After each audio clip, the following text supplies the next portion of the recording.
Salut les copains, aujourd'hui je vais vous expliquer comment être quasiment zéro déchet avec votre bébé. Ça commence dès la maternité. On vous refile des échantillons Mustela, des couches Pampers, du lait et on vous a même pas demandé votre avis.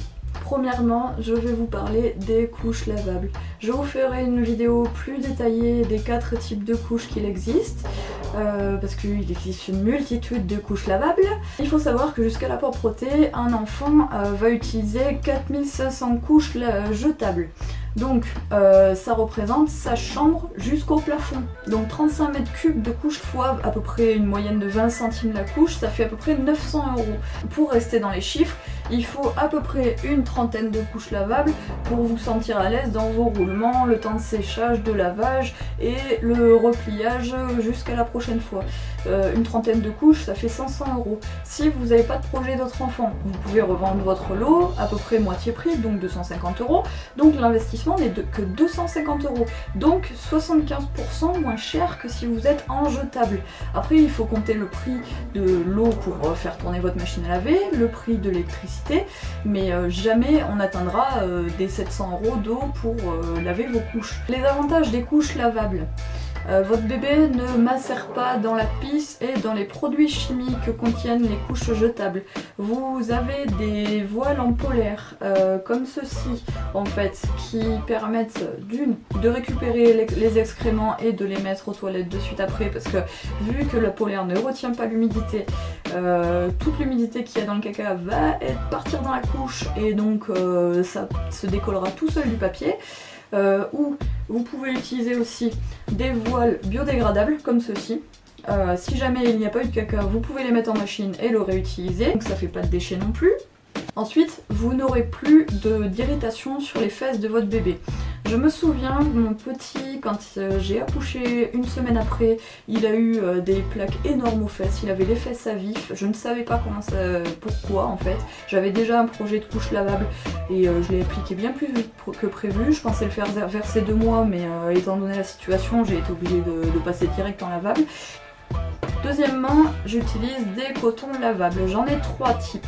Le premier, ce sont celles-ci. Donc c'est une personne de ma famille qui les a cousues. Elle a une boutique en ligne, elle me les a offerts avec une petite panière et c'est un cadeau de naissance. J'ai adoré. Et donc du coup en fait je m'en sers vraiment pour les débarbouiller, ou si jamais il s'est sali en mangeant avant la sieste, je le débarbouille avec ça et ça me permet de ne pas utiliser les cotons avec lesquels je me sers pour laver les fesses. Donc ceux pour se laver les fesses justement, ce sont ceux-là. Donc je les ai achetés sur Liminapi. Il y a un côté polaire et un côté, je dirais, éponge. Celles-ci sont très pratiques pour appliquer le liniment et lui laver les fesses si jamais il n'a pas fait caca. En revanche, si c'est un caca explosif comme il sait bien le faire, j'utilise les grandes. Celles-ci, elles sont pratiques parce qu'on peut les replier en plusieurs fois. J'en utilise qu'une à chaque change. Donc ça fait moins d'investissement en termes de coton lavable. Il faut savoir que les cotons jetables représentent 23 kg de déchets par an par bébé. Votre investissement sur des cotons lavables que vous aurez achetés représente 16 fois moins que ce que vous dépenserez en coton jetable jusqu'à la propreté pour votre enfant. Donc vous avez après 2 solutions, soit vous les fabriquez, vous pouvez mettre un côté éponge pour bien attraper les excréments et un côté lisse pour appliquer le liniment. Donc deuxièmement, en parlant du liniment, le voici. Le liniment c'est composé de 50% d'eau de chaux et 50% d'huile d'olive. Vous rajoutez une cuillère à café de cire d'abeille, ça permet à l'émulsion de rester figée.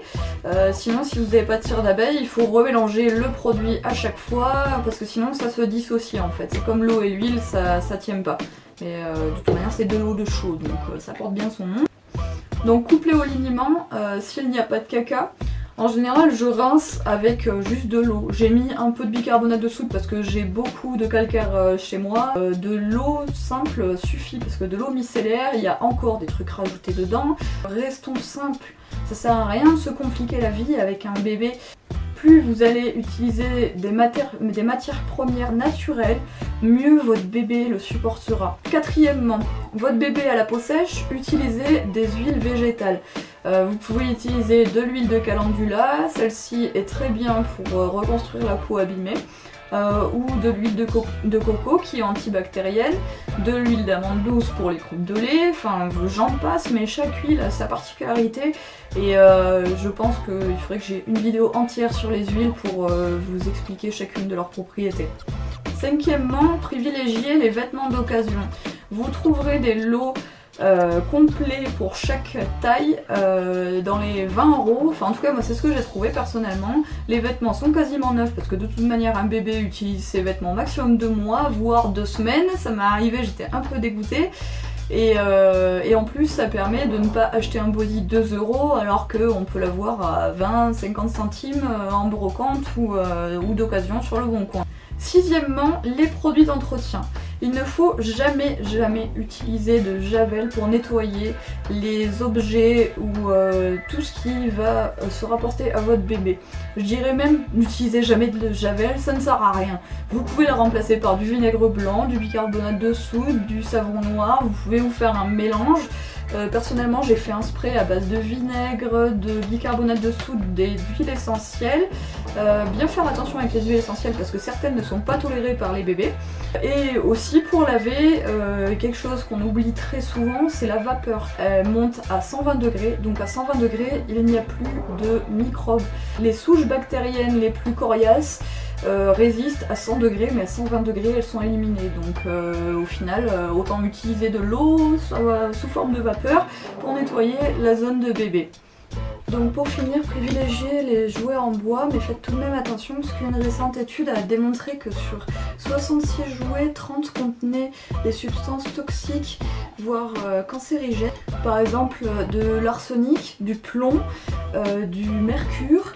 Donc votre petit va mordre à longueur de temps son jouet et va ingérer des substances cancérigènes. Donc faites quand même attention à ça et essayez d'avoir des labels à chaque fois quand vous achetez, autant vos couches que tout ce qui est textile.